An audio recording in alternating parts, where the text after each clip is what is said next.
Yeah. Yo, what's up, y'all? It's Magic 95.5, Columbus's best R&B. Sean Anthony, live in the studio. We got a comedian legend, TK Kirkland. TK, what up, man? Yeah, what's up, Playboy? How you doing? I'm good, man. Finally, good to meet you. You've been coming to Columbus for a long time. For years. It's my first time meeting you, am I right? Yes, sir. Yeah, it's a pleasure. Yeah, Thanks for having me on. Man, it's a pleasure, man.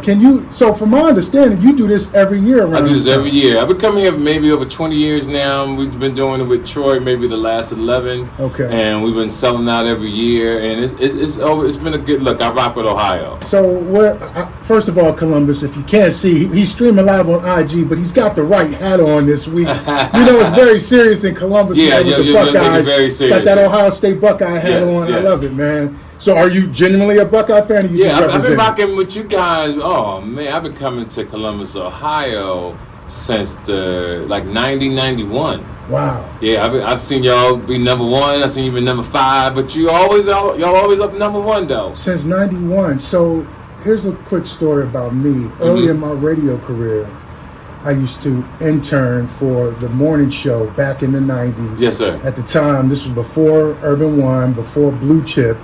It was Power 106 at the time. And I was the morning show producer for the Chuck and Andrew show. Okay. Andrew Ford used to own the comedy stop. Yes, right. That's my first start in Columbus, Ohio, was with Andrew Ford. So I probably met you as a teenager. Okay, yeah, you was probably a baby. I used to pass out flyers. I didn't know Andrew did radio back in the day. Yeah. I knew he owned the club, but I didn't know he was on radio. Yeah, he was on the radio, Chuck and Andrew, and I was the intern running the boards back in the day. Shout out to Andrew Ford. And he used to pay me cash to pass out flyers and run the music for him at the club. He was a true hustler. Yeah, man. Yeah. So here you are. You still doing it, man. Yeah, still doing it. Listen, man. What's the impact of those Vlad interviews, man? Because I've seen things kind of take off. Vlad changed my life. The Vlad effect. Talk about it. Even though he gets a lot of hate. Yeah, Vlad gets a lot of hate, but what a lot of people in the streets and people who don't know about life is that the world has changed, right? You got kiosks now to order sandwiches. You have to use self-checkout in certain stores. Well, Vlad, the Breakfast Club, Drink Champs is the new way to making money. Mm-hmm. And people in the streets, they'll say, oh, they chatterboxes or they gossiping. Not understanding the game has changed. The conversations now, you're getting paid for the conversations. Mm-hmm. I'm not saying everybody makes money, but we make money. So Boosie put out what he makes. You know, Boosie said he gets $600,000 from Vlad. Wow. And I'm number 2 on Vlad. So they had a poll. So it's Boosie, TK Kirkland. I'm not gonna say how much money I make. Right. I'm just saying Vlad takes care of you. Yeah. You know, so I haven't done it in a while. It's been a very busy year for me, but we are scheduled to shoot on Vlad in 2 weeks. And I'm looking forward to doing the show. He's always shown mad love. And well, make sure you shout out Columbus, Ohio, and Sean Anthony. Yeah, we'll definitely do that. I promise you. If I can remember that, I promise. Because when me and Vlad do our thing, it's not intense. It's real sophisticated. I try to be well prepared mentally and knowledgeable because he takes me across the board. He challenges my mindset and my current events, and I love that. So speaking of current events, you know, you talked about the way things have changed. Artificial intelligence is now play a prominent role in society. Yes. What's TK Kirkland's take on AI? Do you use AI? I use AI a lot. The thing about AI, I tell people, is not to be afraid of it.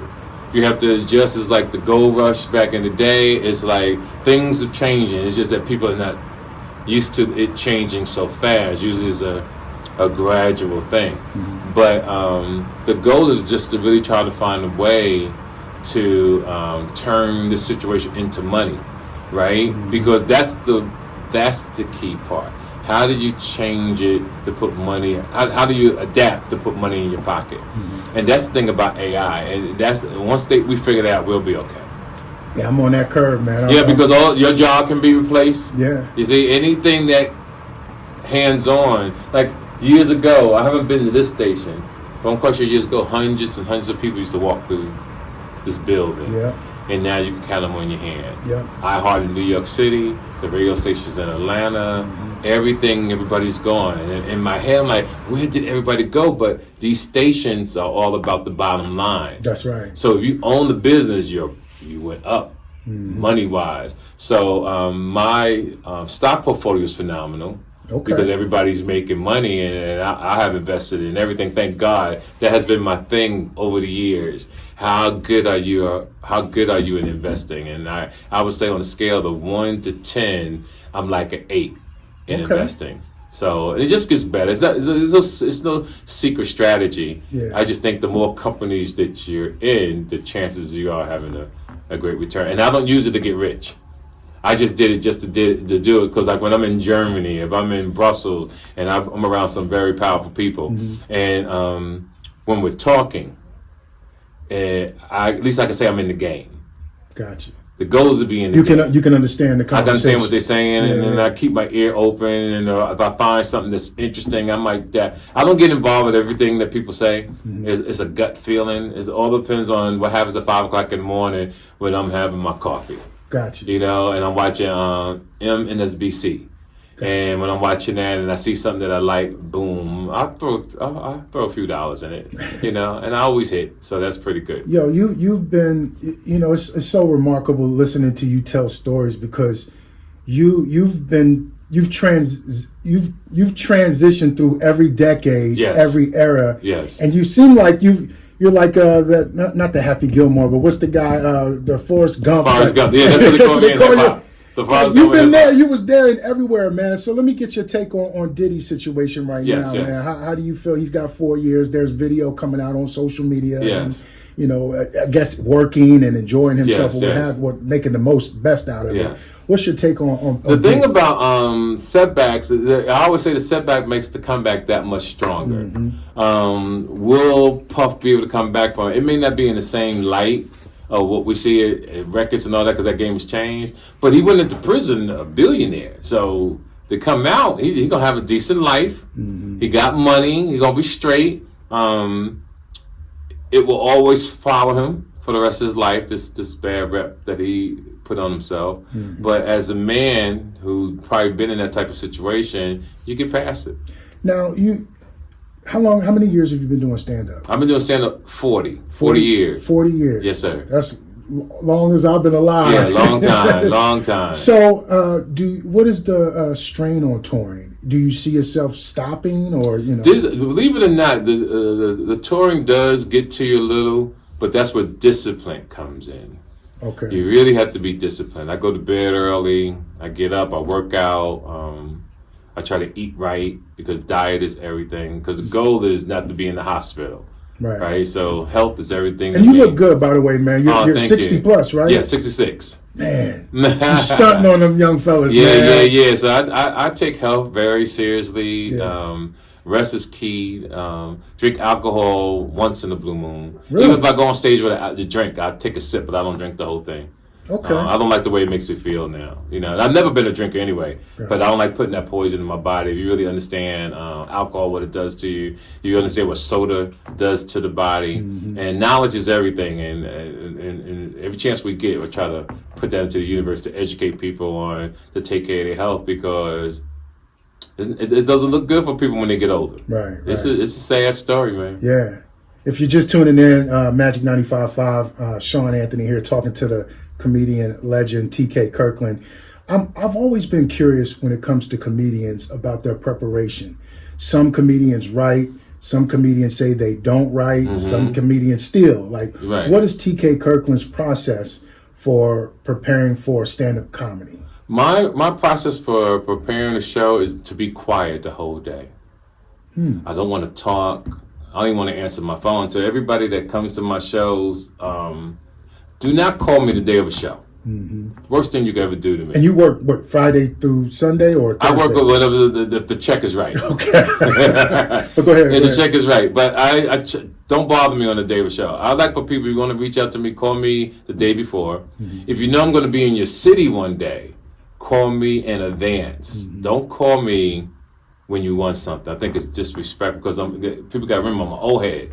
So if you just call me when you want something, I find it rude, I find it disrespectful that you call me today. I ain't talked to you in years, but you want tickets to the show, or you're asking me for a free ticket. And I got some real close friends, true hustlers that everybody life is phenomenal now. And I could say this one gentleman, his name was Bolo. I could say his name. He's out of Chicago. True friend. To this day, he's never asked me for a free ticket. He been rolling with me for years. Not only does he pay, he'll bring 70, 80 people with him. Oh, wow. To come see me. I swear to God, he's been like that. And I've met him since in 1991. Still rolls like that to this day. So how do you feel? How does that make you feel knowing you got somebody like that? It feels good. I don't mind giving out free tickets, but I think people, if you want tickets, you got to, throughout the year, text a person, say hello, how are you? That way, when you want something, which is a small thing, a ticket is a small thing, but at the same time, I don't mind giving you a ticket, but at the same time, always show that the people that you love support. So you know what? I'm going to buy a ticket to see this brother because he's that good. So let's get into TK Kirkland's mind, man. Let's get some game from you, man. Okay, cool. Quick, finish the sentence. The biggest lie people tell themselves is that they're famous and talented. That's so true. That's the biggest lie. There's some folks out there that's not that talented. Yeah, people are not talented. So that's why I try to teach men about accomplishments, because lying is a new thing now. People have been doing this since the beginning of time. Started you go way back to being whitewash and stories. So lying is a thing until you get exposed. I am against a liar. That's like I'm brutally honest. Yeah. And one of my jokes used to always be, whenever I saw a man with an attractive woman, I used to always say, "Oh, he a liar," because I know he couldn't pull her. It was just a joke, but 9 times out of 10, I'm probably right. Man, okay. I'm probably right. So I don't like liars, and the way I prepare for my show, like I said, is being quiet. But I read so much. I don't study. I read, and I'm well prepared when I go on stage. Well prepared. Speaking of stage, what's the funniest thing that's ever happened to you on stage? What's the funniest thing? Or most embarrassing thing? Most embarrassing thing on stage? I've never had that moment. That's like I go to sleep and be prepared, so I don't have that moment. Okay. I'm like a Michael Jordan going to a game. Gotcha.